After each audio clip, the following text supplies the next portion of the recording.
Now let us solve next question, that is question number 19. Question number 19 says, in the diagram shown below, the current flowing across 5 ohm resistor is 1 ampere. Find the current flowing through other 2 resistors. So question को ध्यान से पढ़ के और diagram को ध्यान से देख के you will find that the 3 resistors that are connected in question number 19 are basically connected in parallel.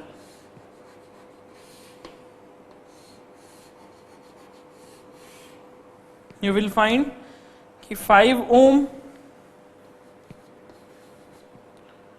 4 ohm और 10 ohm के रेजिस्टर्स पैरेलली कनेक्टेड हैं.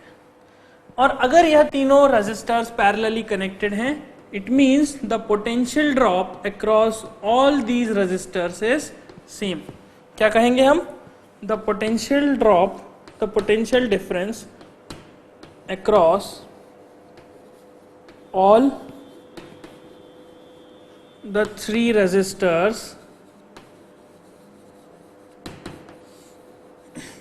is same. तीनों रेजिस्टर्स के अक्रॉस पोटेंशियल ड्रॉप बिल्कुल सेम है. Okay, now it is given कि 5 ohm resistance में से, इस 5 ओम रेजिस्टर में से जो करंट फ्लो हो रहा है, that current is 1 amperes. 1 ampere का करंट इस 5 ओम में फ्लो होता है. Now if 1 ampere current flow in this resistance 5 ohm, then what will be the potential difference across this resistor. इस रेजिस्टर के अक्रॉस पोटेंशियल डिफरेंस कितना होगा? We will use Ohm's law, V is equals to I times R. Now in this formula V is equals to I की value is 1 amperes and resistance is 5 ohms, so you will get V is equals to 5 volts. So this is the potential difference across 5 ohm resistor. Hence potential difference across 4 and 10 ohm is also equals to 5 volts. Why? Because both the resistors are connected in all the 3 resistors are connected in parallel. तो parallel combination होने की वजह से 4 ohms और 10 ohms के across भी resistance potential drop कितना आ गया? 5 volts का. So can we calculate the current? Yes, we can calculate the current. Let us say 4 ohms में करंट फ्लो हो रहा है I1 और 10 ohms में करंट फ्लो हो रहा है I2. So the value of I1 will be equals to potential drop, that is 5 volts upon 4 amperes, and value of I2 will be,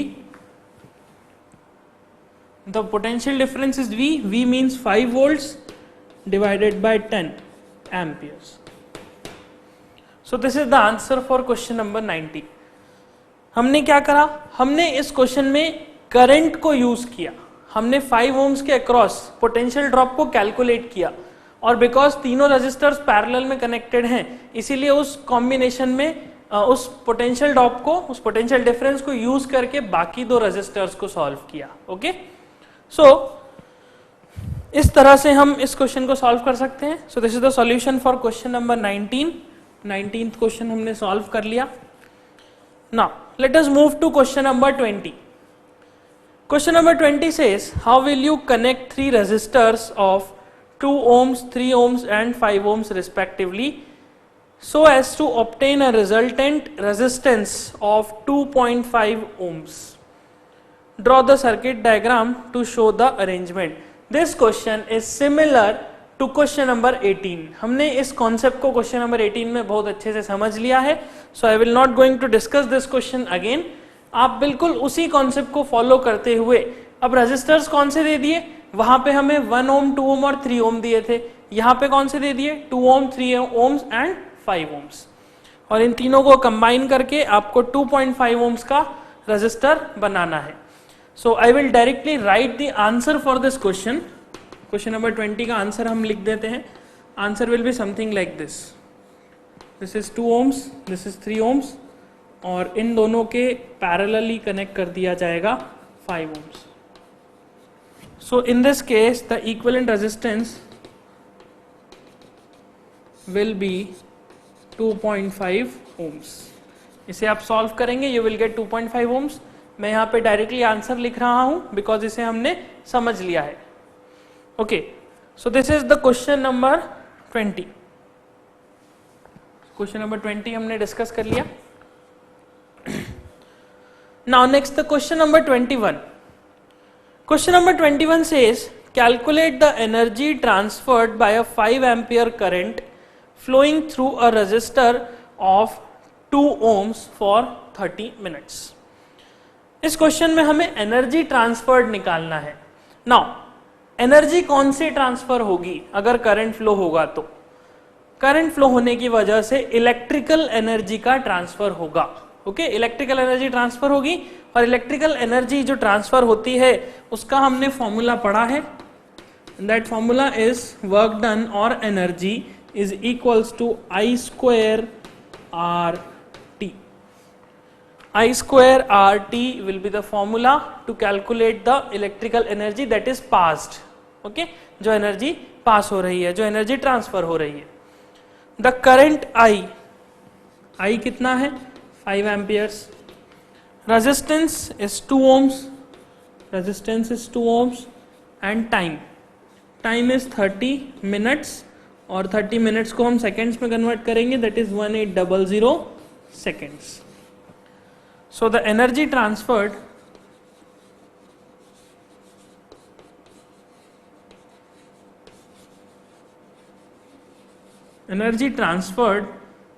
is equals to I square, that is 5 का square into resistance is 2 into time period is 1800 seconds and joules.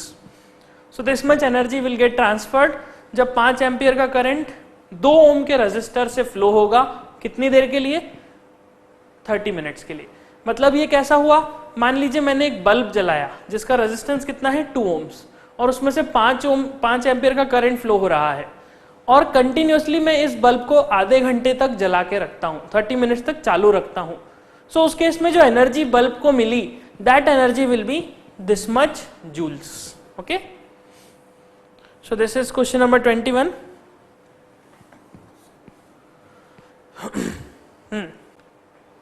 Now we will solve question number 22.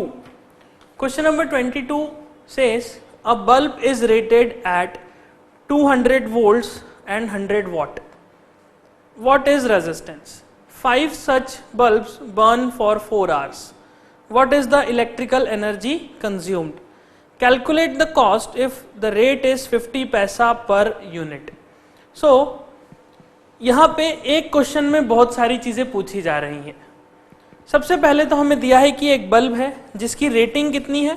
Rating of this bulb is 20 volts 100 watt. 20 volts and 100 watt का यह bulb है. First thing the question is asking is to calculate the resistance of this bulb. Now जैसे कि यह rating given है volts में, that is potential difference और power में. सो पोटेंशियल डिफरेंस और पावर के बीच में एक रिलेशन हम जानते हैं, that is P is equals to V square upon R होता है. यूजिंग दिस रिलेशन R का वैल्यू हो जाएगा V square divided by P, and V square is 200 into 200 divided by P is 100. So the value of resistance R is 400 ohms. So हमें यह resistance का value मिल गया, that is 400 ohms. This is the value of resistance. Now we need to calculate 5 such bulb burn for 4 hours. अब question कह रहा है कि इस तरह के बल्ब, इस तरह के 200 वोल्ट्स एंड 100 वॉट के जो बल्ब्स हैं, ऐसे 5 बल्ब्स 4 घंटे के लिए जलते हैं. सो उस केस में एनर्जी, इलेक्ट्रिकल एनर्जी कितनी कंज्यूम होगी अगर 5 ऐसे बल्ब 4 घंटे तक जलेंगे? सो सबसे पहले हम यह कैलकुलेट करते हैं कि अगर एक बल्ब, एक इस तरह का बल्ब 4 घंटे जलता है तो वह बल्ब कितनी एनर्जी कंज्यूम करेगा. So we will calculate energy consume by one bulb in 4 hours. Energy consume by one bulb in 4 hours, इसे हमें कैलकुलेट करना है. This energy can be calculated by using the formula power into time, because power क्या होता है, energy consume per unit of time, और energy क्या हो जाएगा, power consumed into time. So power of this bulb is 100 watts and the time for this bulb is 4 hours. So total energy consumed by this bulb will be 40 joules or watt hours.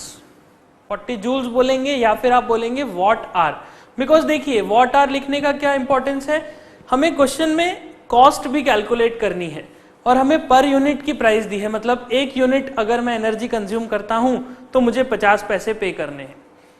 सो ये जो unit की बात कर रहे हैं, this unit is in kilowatt hour. कैसा दिया है क्वेश्चन में, क्वेश्चन सेज कि 1 किलोवाट आवर्स की जो प्राइस है, 1 किलोवाट आवर एनर्जी जब आप कंज्यूम करेंगे तब आपको कितना पे करना होगा, 0.50 रुपीस, 50 पैसे तब आपको पे करने पड़ेंगे. तो सबसे पहले हम एनर्जी निकालते हैं, टोटल कितनी कंज्यूम हो रही है.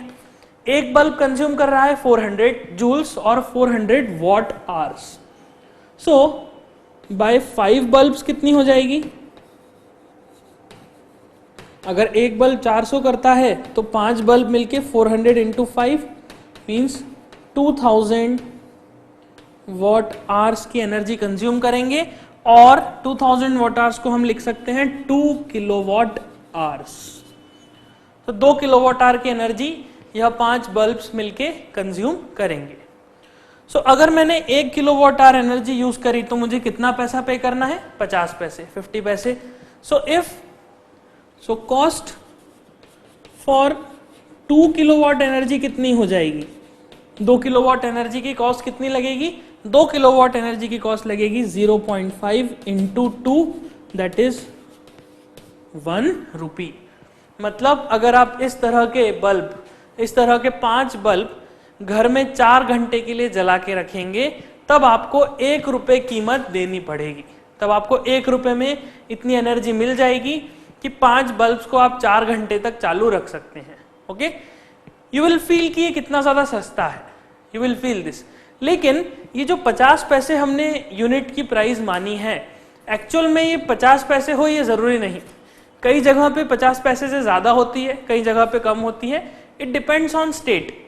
जो स्टेट होता है उस स्टेट के ऊपर डिपेंड करता है, कंट्री पे डिपेंड करता है कि वो कितना चार्ज करना चाह रहे हैं. Okay, so this is how the energy of, this is how the cost of individual appliances can be calculated. आप इसी तरह से अपने फ्रिज का कितना कॉस्ट लग रहा है उसको भी कैलकुलेट कर सकते हैं.